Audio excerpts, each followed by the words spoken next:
Մենք այստեղ ենք աջակցություն քաղբանդարկյալներին, մասնավորապես այստեղ ենք ասելով, որ Նարեկ Սամսոնյանը իրականացնում է հացադուլ եւ Նարեկ Սամսոնյանի կյանքին վտանգ է սպառնում, որովհետեւ շուրջ 6 օր է նա իրականացնում է հացադուլ։ Ինչու է նա իրականացնում հացադուլ։ Մեր հայրենակիցներին պարզաբանելու համար հատուկ ուզում եմ նշել, որ Նարեկի քայլը ոչ մի ձև չի կարելի որակել կամ գնահատել որպես թուլության նշան, այլ պետք է գնահատել որպես պայքարի ձև, պայքարի այն ռեժիմի դեմ, որը չի նայում խոսքի ազատությանը կամ մարդու իրավունքներին։ Նարեկ Սամսոնյանը պայքարում է հացադուլի միջոցով, որովհետև այն պայքարի միջոց ձեր նշած հարցին պատասխան ասեմ, որ որևէ կերպ որևէ օգուտ չի տալիս եւ Նարեկը այդ մենախցում, այդ լռության մեջ իր բողոքի ձայնը փորձում է ավելի հնչեղ դարձնել նաեւ մնացած քաղբանդարկյալների եւ առհասարակ այս ճճացող անարդարությանը հանրային հնչեղություն տալու համար։ Ինչպես գիտենք, որ Նարեկը նաեւ գրառում էր իրականացել, որով կոչ էր արել համախմբման եւ այս այդ կոնսոլիդացիան ձևավորելու, բայց մենք այստեղ ենք եվրոպական կառույցների մոտ, այս պահին ՄԱԿ-ի գրասենյակի առաջ, ասելու, որ եվրոպական կառույցները պետք է խախտեն իրենց լռության ուխտը, որը իրանք տվել են չգիտեմ ինչի դիմաց, եւ այդ երկակի ստանդարտներով չառաջնորդվեն, որովհետեւ մենք այսօր տեսնում ենք, որ կան հստակ երկակի ստանդարտներ, մի դեպքում կան կալանքներ, կա քրեական գործեր, մյուս դեպքում չկա։ Մենք այսօր տեսնում ենք, որ եվրոպական կառույցները որևէ կերպ չեն արձագանքում քաղաքական հետապնդումների, քաղաքական բռնաճնշումների այս շղթային։ Մենք այսօր տեսնում ենք, որ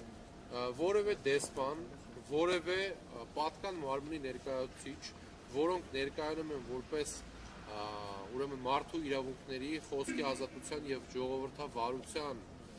առհասարակ ներկայացուցիչներ, մենք տեսնում ենք, որ նրանք պահում են այդ լռության ուխտը։ Այսինքն Նիկոլ Փաշինյանի իշխանության ամեն ինչ կարելի է եւ եվրոպական միության, եվրոդիտորդները, տարբեր կառույցներ, խոսքի ուրեմն մարդու իրավունքների պաշտպանության միտված կառույցներ, որոնք պետք է պաշտպանեն մարդու իրավունքները, որոնք պետք է պաշտպանեն այն գաղափարները, ժողովրդավարական այն արժեքները, որի համար տասնյակ տարիներ Եվրամիությունը պայքարել, այսօր տեսնում ենք, որ Հայաստանում դրանք առ-ոչինչ են եւ ոչ մի ձև չեն պաշտպանվում։ Դրա համար մենք այսօր այստեղ ենք, որ հանձնենք առաջի հերթին նամակներ եւ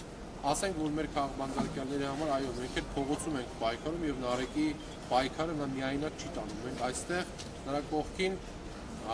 պայքարում ենք, ասում ենք այն իրականությունը, որը կա եւ վստահաբար պետք է փաստել, որ ընդհանուր առմամբ միասնական պայքարն է, որ հնարավորություն կտա վերաիմաստավորելու այս կործանարար ընթացքը։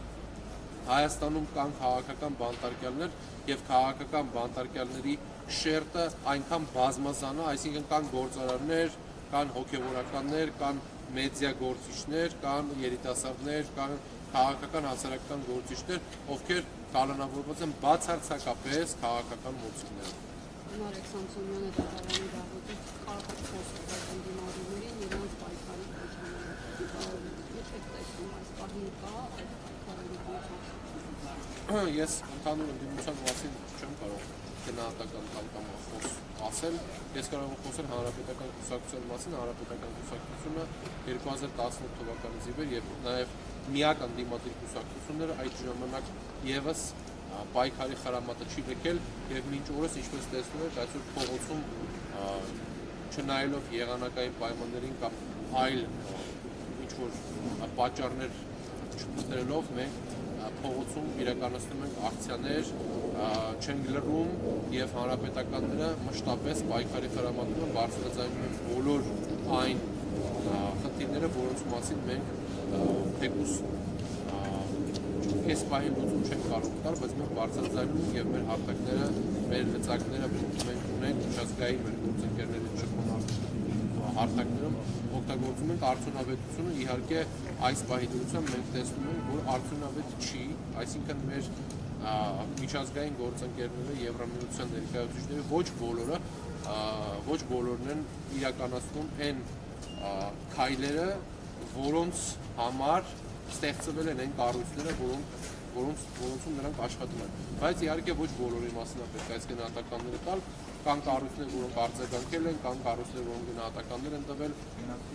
կան եվրոպական կառույցներ, որոնք մատնանշել են եւ արձանագրել են, որ Հայաստանում այո, կան քաղաքական բանտարկյալներ։ Հնարավոր է հրաժարվել այս ընթացքից, այո, հնարավոր է կասեցնել այս ընթացքը, այո, հնարավոր է միայն միասնականությամբ, սևերի սպիտակների այս հասարակությունը վերաձևակերպելու, սոսնձելու, միասնական դարձնելու եւ հրաժարվելու այս ընթացքից։